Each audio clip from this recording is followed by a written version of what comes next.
बिस्मिल्लाहिर्रहमानिर्रहीम। अस्सलाम वालेकुम व्यूवर्स, आप देख रहे हैं डाइनिंग और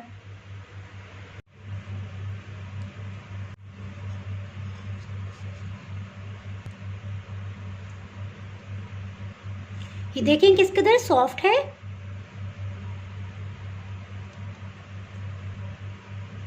ये मैं आपको टेस्ट करके बताती हूँ।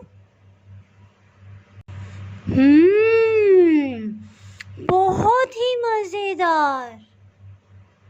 जी, आज मैं आपसे ओरिजिनल शीश टॉक की रेसिपी शेयर कर रही हूँ।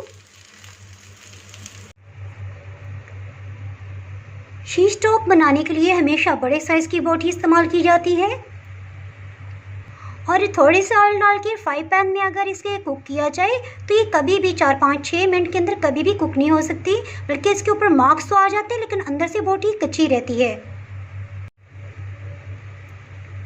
तो इसमें मैं आपसे शेयर करूंगी कि ग्रिल मार्क्स भी आए और ये अंदर से अच्छी जूसी और सॉफ्ट भी हो, तो किस तरह से हम ये बना सकते हैं, ये सीक्रेट मैं आपसे शेयर करूंगी।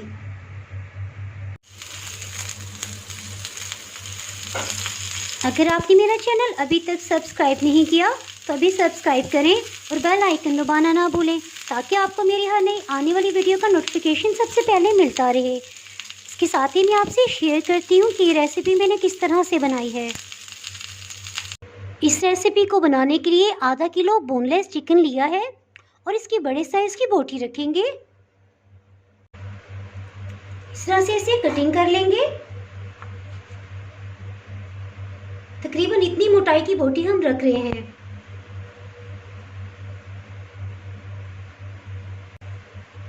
इसी तरह से सब चिकन के पीसेस को कटिंग कर लेंगे। इस तरह से सब चिकन पीसेस को कटिंग कर लिया है। कुछ वुडन स्क्यूवर्स को पानी में भिगो देंगे। पानी में डिप करने की वजह यह है कि पानी को एब्जॉर्ब कर लेंगी और जब हम ग्रिल पैन में या फ्राई पैन में शीश टॉक को फ्राई करेंगे तो उस टाइम पे ये जलने नहीं पाएंगी, क्योंकि इन्होंने पानी जज़्ब किया होगा। जी, सबसे पहले प्याज को 4 हिस्सों में डिवाइड कर लेंगे।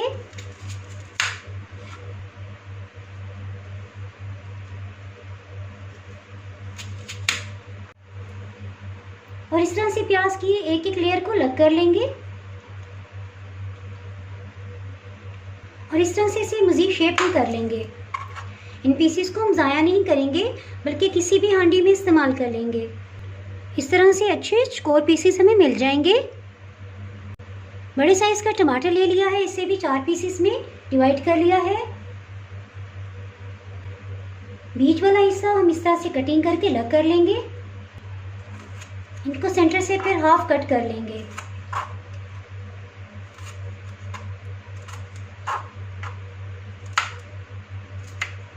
इसके लिए एक अहम टिप कि नरम टमाटर इस्तेमाल ना कीजिएगा, हमेशा सख्त टमाटर ही इसमें इस्तेमाल कीजिएगा।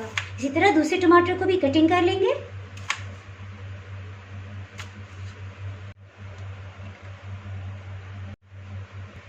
दो शिमला मिर्च, इनको भी इस तरह से कटिंग कर लेंगे।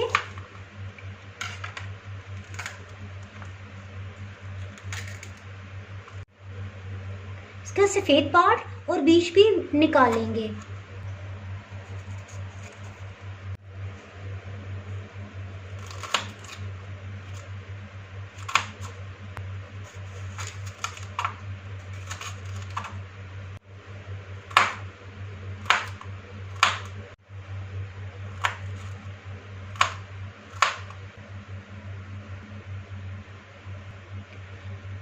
चलिए जी, वेजिटेबल्स तो कटिंग हो गई है, इसके साथ ही चिकन को तैयार करते हैं। जी, इसके साथ ही चिकन को मैरिनेट करते हैं। इसके लिए दही, ये तकरीबन 1 कप है, 200 ml, इसको शामिल कर देंगे।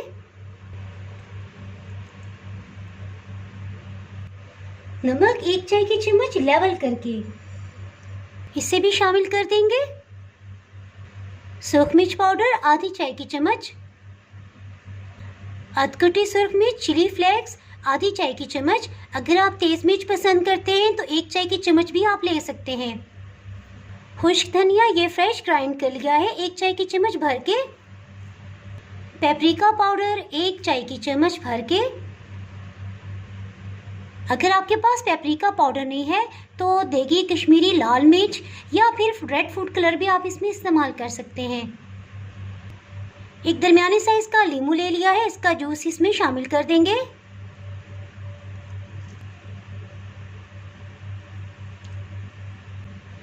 फ्रेश ग्राइंड काली मिर्च पाउडर आधी चाय की चम्मच, सफ़ेद ज़ीरा 1 चाय की चम्मच, इसे फ्रेश ग्राइंड करके शामिल करेंगे।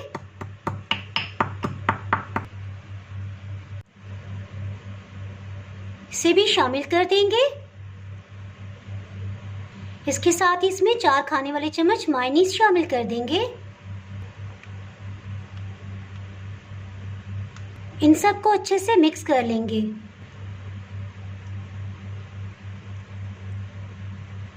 आप इसमें आधा कप या 100 ml कुकिंग क्रीम भी शामिल कर सकते हैं, जो कि उमूमन हम रशियन सैलेड में भी इस्तेमाल करते हैं।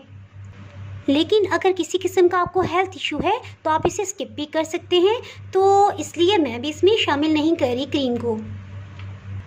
ओहो सॉरी, मैं सबसे अहम इंग्रेडिएंट तो भूल ही गई।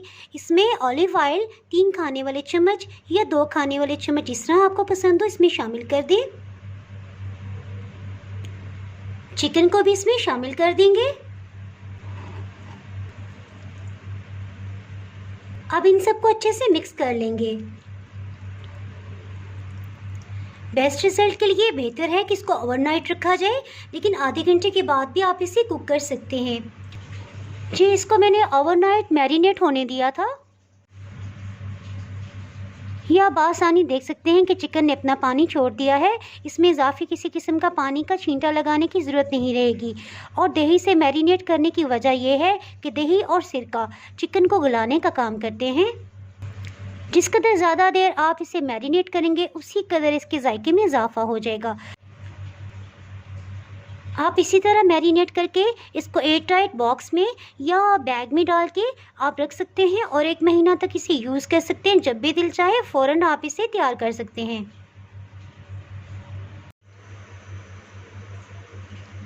जी, अब आ गया सबसे अहम पॉइंट। तो इसमें यह है कि एक पैन को मीडियम हीट पे गर्म कर लिया है। इसके साथ ही इसमें मैरिनेटेड चिकन शामिल कर देंगे। ये आप देख सकते हैं कि जितना बड़ा बोटी का साइज़ है, तो कभी भी किसी सूरत ये फ्राई पैन में या ग्रिल पैन में अगर आप लो हीट पे भी बिल्कुल इसे सेकेंगे तो इसके बावजूद ये कभी भी नहीं गल सकती।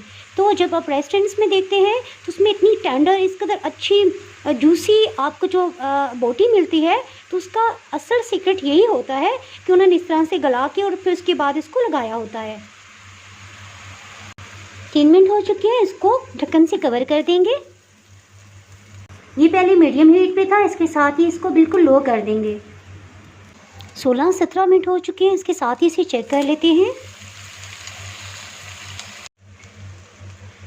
ये बहुत अच्छे से कुक हो गए हैं। इसके साथ ही हीट को मीडियम कर देंगे और एक्स्ट्रा पानी इसको अच्छे से खुश्क कर लेंगे। 1 मिनट के बाद ये बहुत अच्छे से कुक हो गया है। इसके साथ ही हीट को ऑफ कर देंगे। इसमें सबसे पहले प्याज का पीस लगाएंगे, चिकन का पीस, टमाटर का पीस,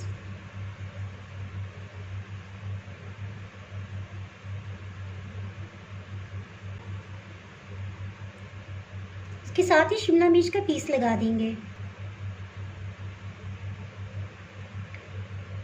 अभी प्याज का पीस लगा देंगे। इस तरह से सब स्टिक्स को तैयार कर लिया है। अमूमन रेस्टोरेंट्स में और बेकरीज़ में भी मैंने ये देखा है कि इसको इस तरह से ही सर्व कर दिया जाता है, क्योंकि अगर ज़्यादा देर रखना हो तो वेजिटेबल्स इस तरह से फ्रेश रहती हैं। लेकिन अगर आपने 1-2 घंटे के अंदर इसको सर्व करना है तो फिर इसके ऊपर ग्रिल मार्क्स भी हम दे सकते हैं। ग्रिल पैन में 2-3 टेबलस्पून ऑलिव ऑयल या कुकिंग ऑयल, जो भी आपको पसंद हो, इसमें डाल देंगे। हीट को मीडियम ही रखेंगे। तकरीबन 2 मिनट हो चुके हैं मीडियम हीट पे इसको गर्म होते हुए। इसके साथ ही इसको पैन में रख देंगे।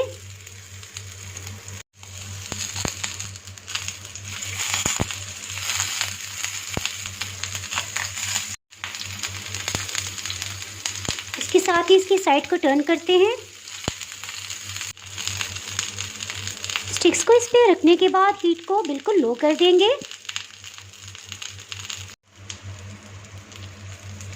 इसको डिश आउट कर लेंगे। इसी तरह बाकी स्क्यूवर्स को भी इस पर ग्रिल मार्क्स दे लेंगे।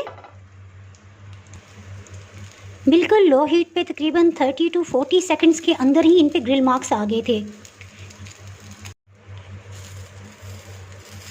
जी आज मैंने आपसे ये सीक्रेट शेयर कर दिया है कि जो सिर्फ 1 मिनट के अंदर ही कुक हो जाएं, ग्रिल हो जाएं, तो अंदर से किस तरह से टेंडर और अच्छे से सॉफ्ट और जूसी होते हैं।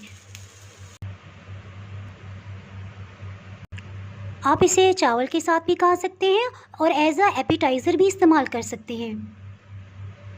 अगर आपने मेरा चैनल अभी तक सब्सक्राइब नहीं किया तो अभी सब्सक्राइब करें और बेल आइकन दबाना ना भूलें ताकि आपको मेरी हर नई आने वाली वीडियो का नोटिफिकेशन मिलता रहे। अगर आपको ये रेसिपी पसंद आई है तो लाइक करें और फ्रेंड्स एंड फैमिली के साथ ज़रूर शेयर कीजिएगा। आप इसे ट्राई कीजिएगा और फिर मुझे कमेंट सेक्शन में बताइएगा कि आपसे कैसी बनी है। दुआओं में याद रखिएगा। इसके साथ ही मैं इजाज़त चाहती हूँ। अल्लाह हाफिज़।